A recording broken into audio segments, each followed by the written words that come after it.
Hi,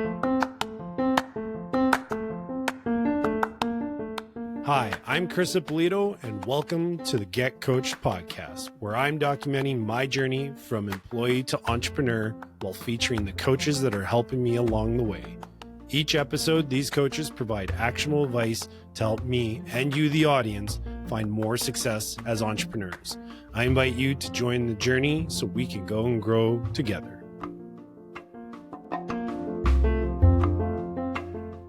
This is episode number 17 of the Get Coached podcast. And in this episode, I sat down with Steve Smith. Steve has coached over 500 business professionals worldwide and also runs the highest rated business and executive coaching company in Orange County, California. So Steve and I talk about the most common business blind spots for entrepreneurs and business owners and how those blind spots hold us back in growing our businesses. So I hope you enjoy this conversation with Steve Smith. Hi, Steve. Hi, Chris. How are you? Had a very, very busy day, but I am glad to be on the show with you tonight. I'm super glad to have you. It's been quite a journey thus far in releasing, and I love the support that you've been providing, and obviously being a guest as well. I wanted to talk about your ebook that you've got, The Business Blind Spot. Okay. Because I think we as humans, it's very difficult to identify our own weaknesses being a blind spot. And you wrote a book on it. So I figured, hey, you've probably got some interesting insights on that. So do you mind sharing a little bit of maybe let's start off with defining what a business blind spot is, and then we'll start unpacking it from there. Okay. So we all have these innate short sights of how we operate, how we show up, how we interact with people. And if they didn't matter or nobody knew them, then nobody would care.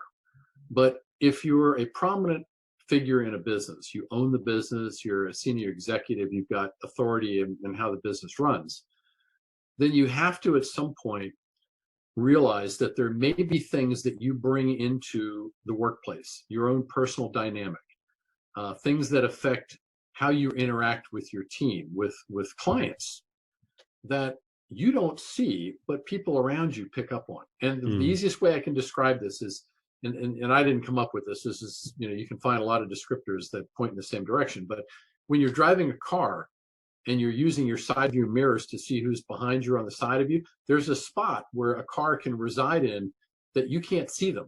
Yeah. They can see you, but you can't see them. So based on what you might do in that moment, you could radically affect their safety, but you don't know they're there. So you're operating in a blind spot. Yeah. In business, people that operate in blind spots are people that have assumptions about the way things ought to be, or they discount the way things should be in running a nice professional business that they basically don't care about, so they don't look for them. But people around them, whether they're subordinates, whether they're part of their team, they see the ill effects of what's going on. And that's the blind spot. They're trying to figure out, how do we reach this person? Because he or she, what they do affects how the business runs, how it operates, how people experience working with it and working in it. Right. And so if you don't understand what your blind spots are and recognize what detrimental effect they're having on how well the business runs, you can hold the business back and have no idea you're doing it. Yeah. And hence why a coach would make a lot of sense, is now you've got that outside perspective to perhaps identify it for them. Maybe that's a good question. So when you're working with clients and you're trying to help them identify those blind spots, are you, in a sense, pointing it out to them, or do you try and guide them to them almost like uncovering it themselves? Well, in all cases, you want the client to discover the blind spot, because if they discover it, then they're much more likely to take ownership for it. And once they recognize the detrimental effects it's having, be willing to change. Okay. The only way to take a blind spot and reverse it is to be willing to change some part of your personality, some part of how you run the business or interact with people around you that eliminates that problem. But what I find equally is sometimes I'm helping people kind of get clear about a blind spot that they might have. Many times, though, they already know they have it. I'm not the first person that has said something to them about that. Okay. They've heard it before, but over time, they've discounted it because in their minds, it's not worth making the change for. I can get around it. I've been running this business for 20 years and everything's been fine. So they dismiss it as having any relevance. Hmm. So then what changes? Is it because it's coming from a different source that now all of a sudden they're going, okay, maybe I should pay attention to this blind spot that has been brought up to me by my significant other, my partners, my subordinates, my colleagues, whatever it is.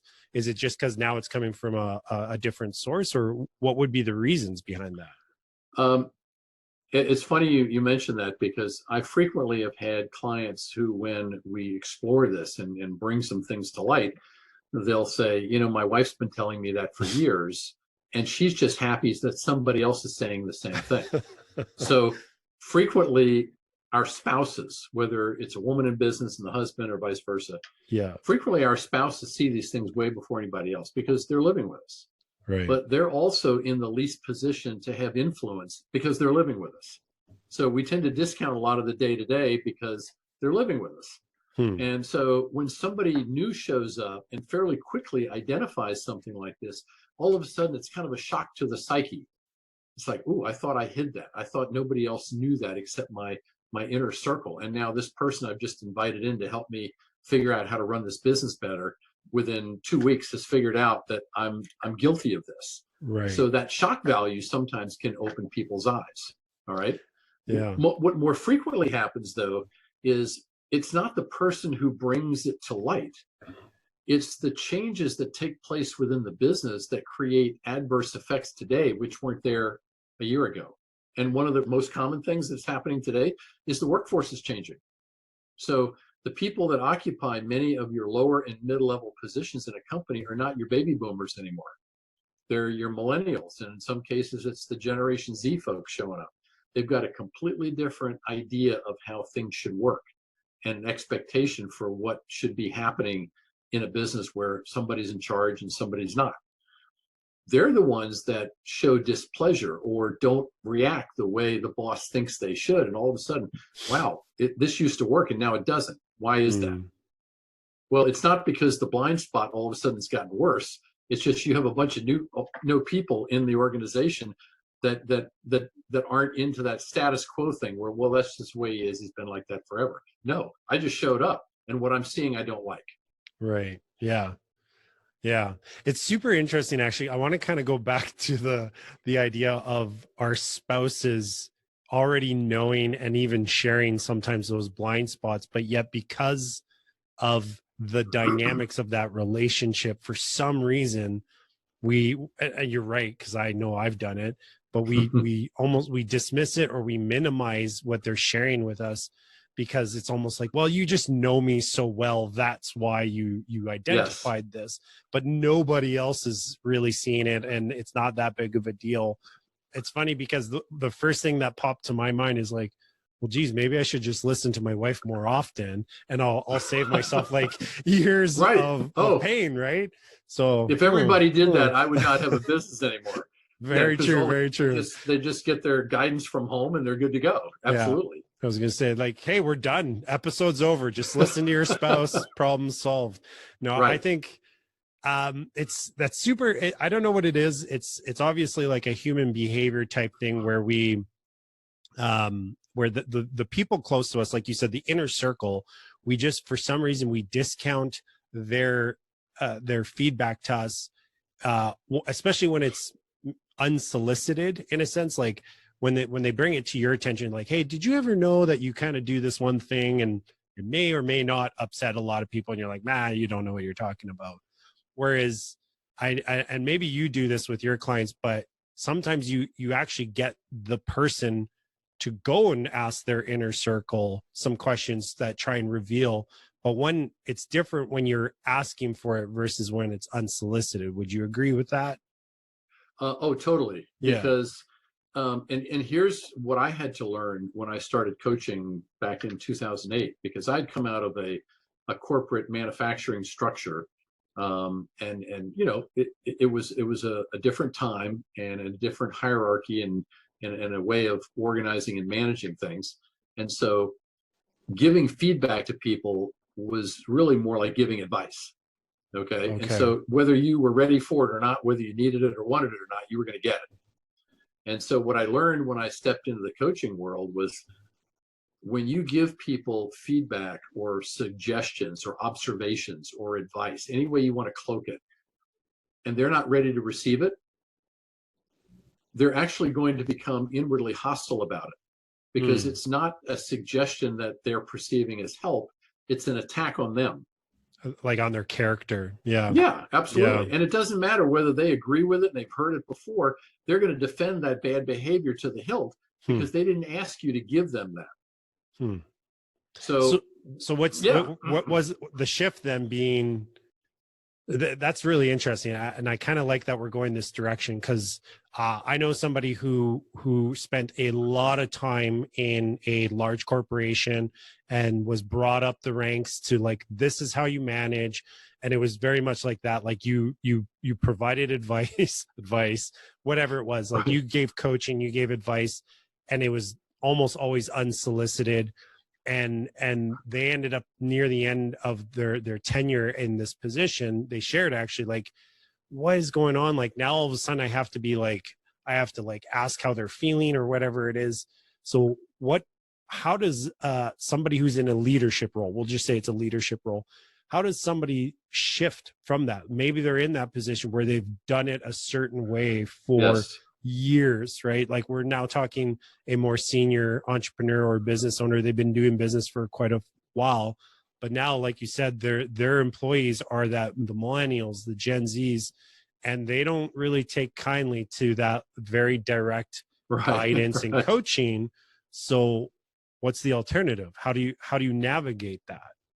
Okay, so what you have to remember is, if you're serving up feedback, observations, suggestions with the right intentionality, meaning you're genuinely doing this because you feel like once this person's aware of it, by fixing it or somehow altering it, they can improve how they perform, how they show up, how they interact. Okay. What you have to realize is that in order to get to that point, you have to influence their thinking and have impact on their behavior. And Okay. what that requires is getting somebody fully present and accepting of what you're about to tell them. So all it really boils down to is how you serve it up. So instead of just going and saying, okay, Chris, I've noticed you're doing this and this is causing a problem and you really need to start doing X, Y, Z. Right. The alternative to that would be to say, you know what, Chris, you do these things very well, but I've noticed in watching how you execute that there's some things that I think you might benefit from. Would you be interested in my feedback? Now, you're either going to say, well, yeah, I want to know exactly what you have to say. That's an open door. Boom, you tell them. Right. But they Right. might say, well, you know what? I'm really not ready for that right now. Okay, that's great. Let's move on to something else. Okay. You know So what happens it's with that? basically seeking permission before. Yes. Okay. Yes. But even if they say no and you move on to something else, most of the time their inner curiosity will get the best of them and they will come back to that and say, okay, what were you going to tell me? Okay. And that's okay. I don't care how long it takes them, just as long as they're ready to receive the information. And then once they're open to that, then I give it in a very neutral fashion. You never attack the individual. You always speak to the behavior or the performance. And you always leave them on an upside. If you just did this very simple little tweak in how you open up meetings, I think you'd get a completely different outcome in terms of how engaged people are. Because you're always telling me it's like pulling teeth trying to get people to participate in meetings. Well, try this and see what happens. And I'd be curious to find out the next time you have a meeting how it works for you. Yeah. You're going to have somebody walk away from that interaction with a completely different mindset about what they just went through than if you beat them in the forehead and tell them what they did wrong. Yeah, very true. I think that's the funny thing about that, actually, is, now that I think of it, it's not really a new approach, because if you look at Dale Carnegie's How to Win Friends and Influence People, it's not like he wrote that a few years ago. Like Right. that book's been around for a while, and a lot of what he writes in there is exactly what you're saying. Is kind of not necessarily to seek permission, but unless they're willing to receive it, they're not going to take it. And forcing Right. your point of view on people is you're never going to win, and just that kind of thing. So it's really a conversation of learning the skill set of influence, which I would highly recommend that book. I don't know if you've got any other resources you would suggest, but that book really helped me out when I was in that position of struggling with how to influence the behavior that I was looking for in a role where I depended on my colleagues to send me business, referral business, Yes. and they just weren't doing it. So I read the book and I tried applying some of the principles, and all of a sudden it was like, oh, geez, it's working. Right. I was like, this is so crazy. So what would be like, do you have any resources or some go-to stuff that you would suggest people look into as far as how to help develop that skills if they're struggling with this, of course, or if they want to get better? Like, what would you recommend them taking a look into? Okay, so there's a book that I recommend to everybody that I run into that confides with me that they have a problem with rapport building. Because, whether you know somebody just casually or you're meeting for the first time, it's that first 8 seconds of interaction that predetermines how well the relationship is going to go from there. Yeah. And some people are so petrified at the idea of how do I show up? How do I meet people? How do I put my best foot forward and be impressive? Okay. That they strike out. And it's not because they don't have the capability, it's because they're so nervous that they do things to actually create problems for themselves. All right. So one of the books that I recommend is, in fact, I got it on my, here it is right here. It's called Convince Them in 90 Seconds. And it's written by a guy named Nicholas Boothman. Oh, I've never heard that book.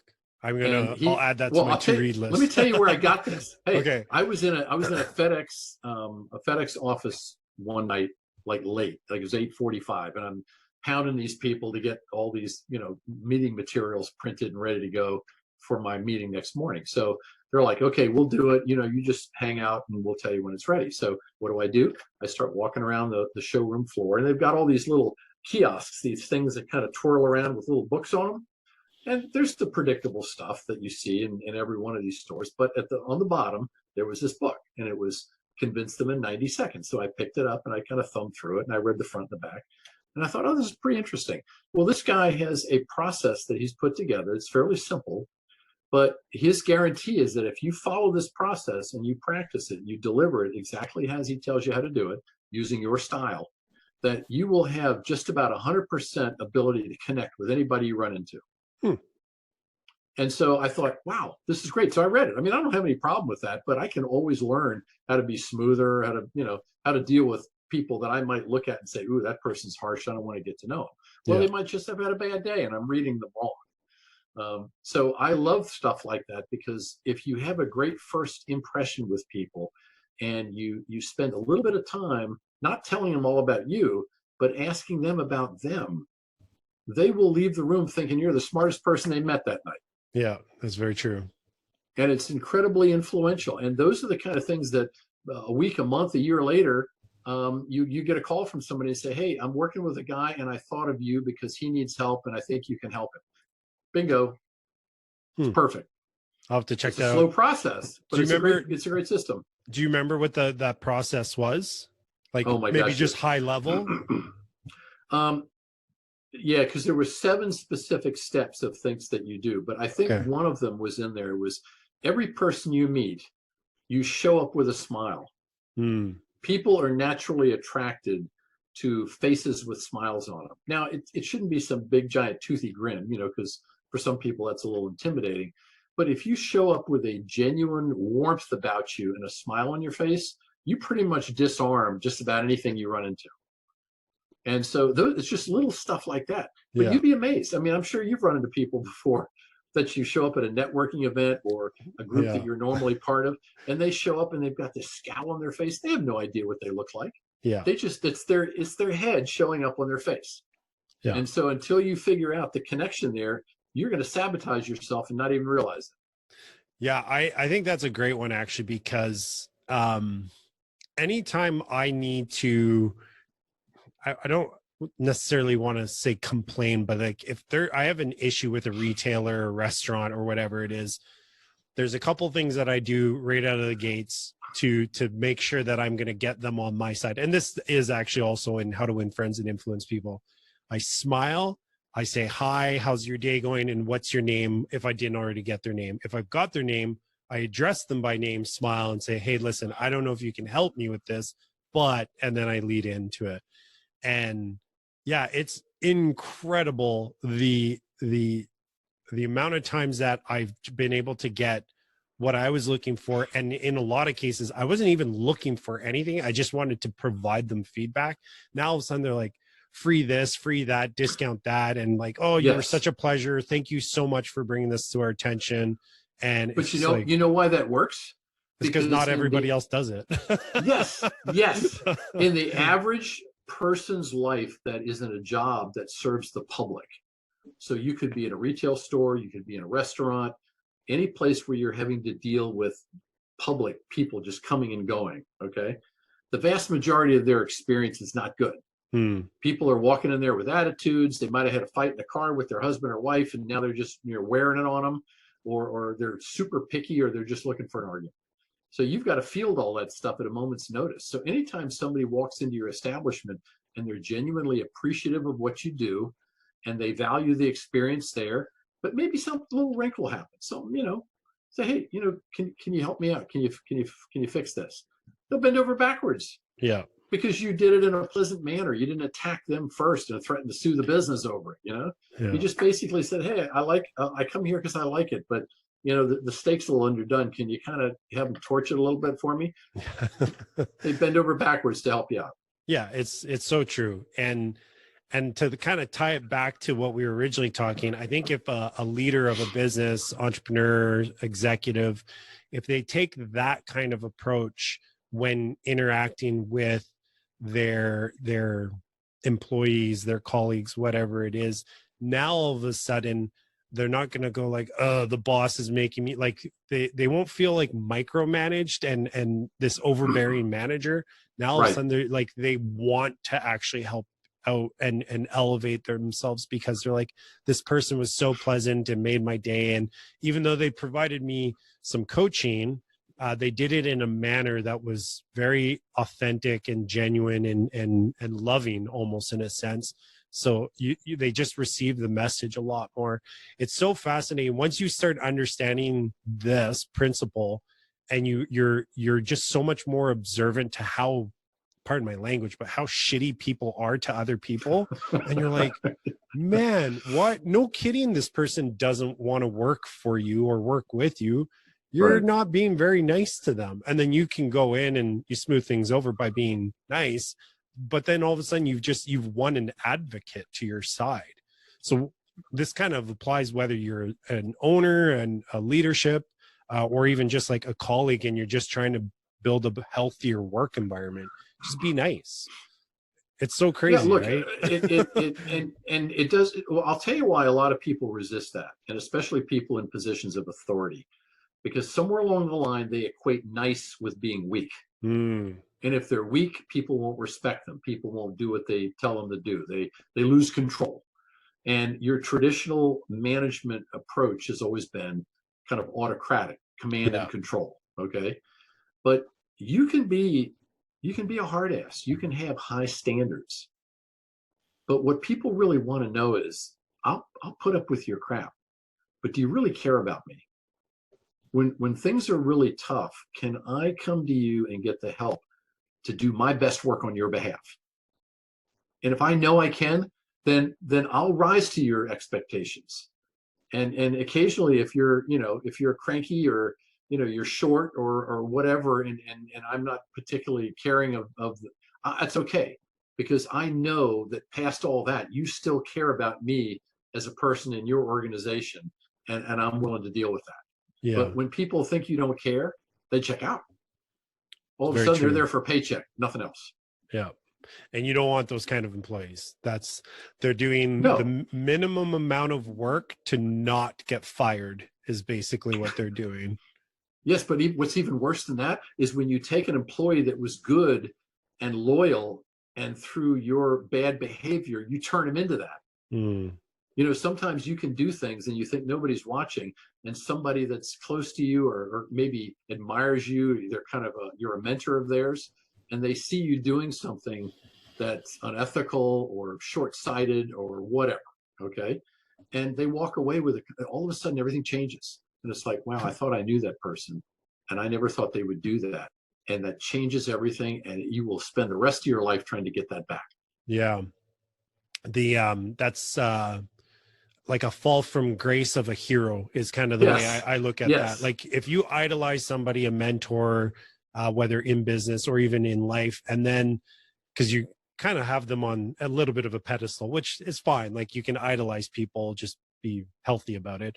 But then, yeah, they do something that you're like, whoa, that's not in line with that image that I had for them. Right. Then, Yes. yeah, it's disheartening. I've actually had it happen to me, and you're like, wow, that's really heartbreaking. That like this person's almost like, I don't know if it was their true character or whatever. Maybe it was just a moment of weakness, and you're just kind of like, oh, but you do lose a little bit of I don't know if it's respect, but like the status of themselves, like it drops, and then you're just not as willing to do more for them. Right. So yeah, Yeah, because it's you've lost trust. yeah, And once the trust thing is broken, it takes a long time for people to get that back. And even if they get back to a plane where they're back kind of working and collaborating and doing what you ask, there's always going to be that little element in the back of their head that it's like the red flag waiting to pop up. yeah, So yeah, so it's, I mean, look, we're all human. We're all going to fail at some point, and the whole idea is not to try to become perfect. The idea is really to assess how you show up and how you interact, and what you get from that, and try to figure out what you're doing that's just not serving you well. That's why I wrote the book, because I chronicle these specific things that I saw clients doing over and over and over again, and they just discounted it. Like, okay, well, nobody cares about that. Nobody's telling me anything about it. And what they didn't realize was the rest of their organization sit back and say, well, how come he doesn't see what we all see? right. And just the fact that you've got that break in understanding is enough to cause people to develop distance. So yeah, this was a good conversation. I really like this. What now to wrap it up? What's that one thing you think that our audience should do so that they can kind of put the right foot forward and start developing the skills to just be, I don't know, what do you figure our whole episode was about? I think it was about just like developing influence over people in a sense, but like using it in a way that's positive and impacting positive behavior. Okay, so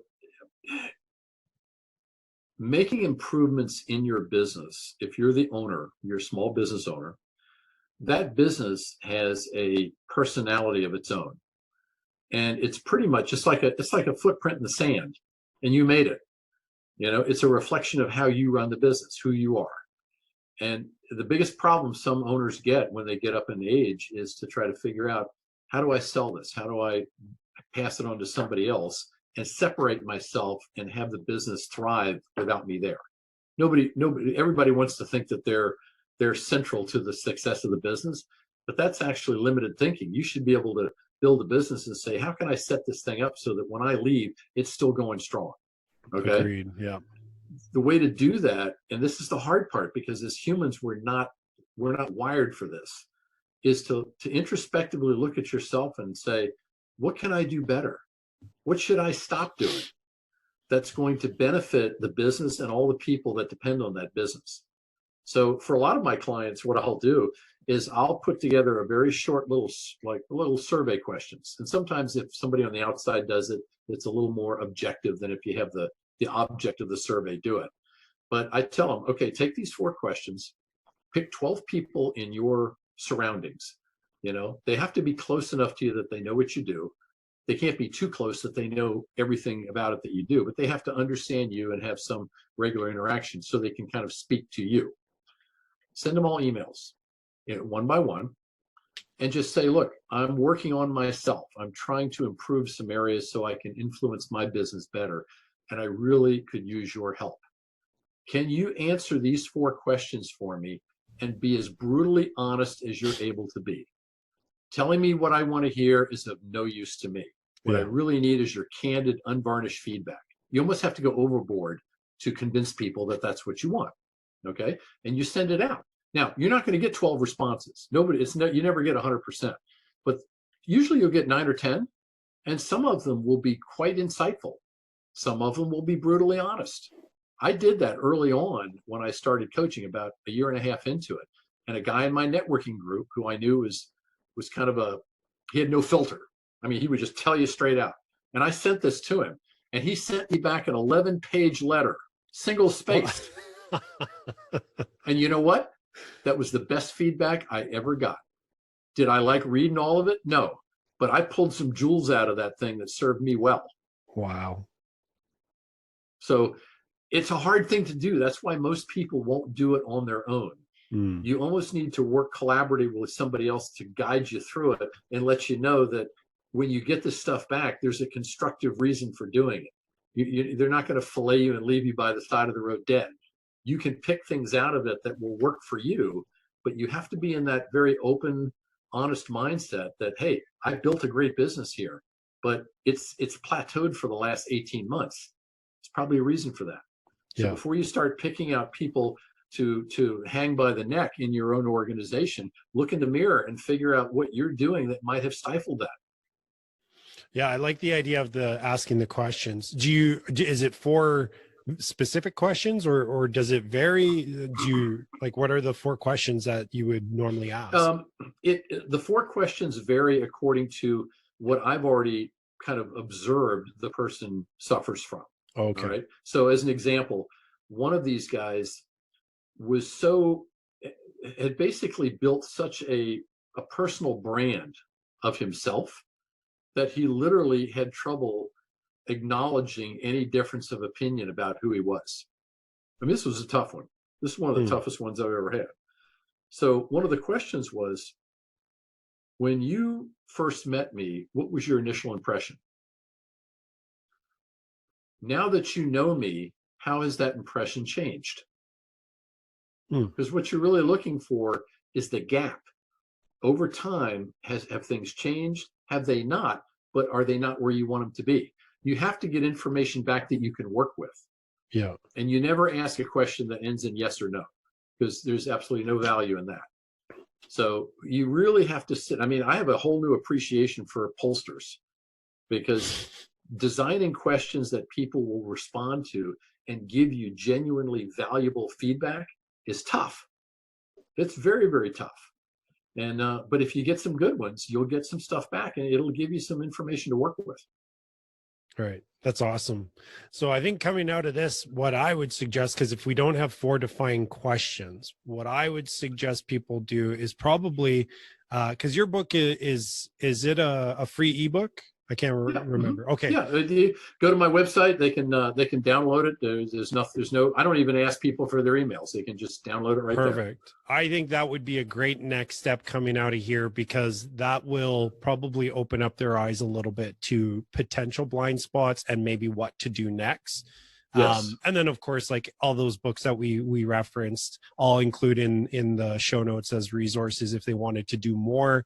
Because I think those are, well, it sounds like your book would be a great read. I'm going to probably add that to my list. So yeah, I think that'd be great. Was there any questions or anything that I didn't ask of you that you would want to add to our conversation before we wrap up? I don't think anything specific, but the one thing I'll kind of leave you and the folks that will be listening to this is the problem with living at your true potential for most people is they think they can do it without changing themselves. It's mostly, okay, everything around me has to change, and then the field will be perfectly set for me to be successful. Okay. The first thing you should be looking at is, if I want a different outcome, what do I have to do differently to get it? Mm. And if you're willing to embrace that idea, then everything you get will always be advantageous to you, even if it's not pretty to read. That's the mindset you have to develop if you're going to open yourself up and really say, how do I get to that next level in my occupation, in my business, in whatever endeavor I'm trying to do? How do I have to show up and perform differently to get to a higher level of performance and output? Yeah, that's great advice. What and then one last thing, if people wanted to reach out to you and connect, excuse me, where would what's the best place for them to reach out to you? If you want, I always invite people to check my website out first, and it's growthsourcecoaching.com. Okay. And everything about me and all my free resources and services are all there. You can get a really good view of everything I'm all about. I do have people a lot of times that finally wake up to the idea that they can't live with what's been going on and they need help. So I get calls all the time. And you can call my office line at 949-951-9163. That's my direct line. And if I've got time at that moment, I'll get right into it with you. If I don't, I'll set up a time where we can get back and explore what it is you're looking for and whether or not I can help you. Great. And I'll include that in the show notes, as well as some of the other methods that people could reach out to. Cool. Well, that was a lot of fun, Steve. I really appreciate the conversation. It actually it went very different direction that I was originally thinking, but it went in a good direction. So no, I thought that was really good. Awesome. Well, I think the fact that you can spur questions and just kind of follow the natural flow of stuff, I think that means you're going to have a good podcast, because there's nothing worse than listening to a podcast that's so overly scripted that you fall asleep over it. Yeah. It's always nice to kind of hear twists and turns and things you didn't think you were going to get into, because I think that's what causes people to come back. For sure. I basically wanted to just create something that I think I would enjoy listening, and I don't really like the very structured ones. If they're very structured, they got to be like super, super short. But no, that was, I really enjoyed the conversation. Really appreciate you being a guest. And definitely thank you for this opportunity. Yeah, you're welcome. Looking forward to future conversations. Cool. Okay. Take care. Thank you very much. Take care. Bye.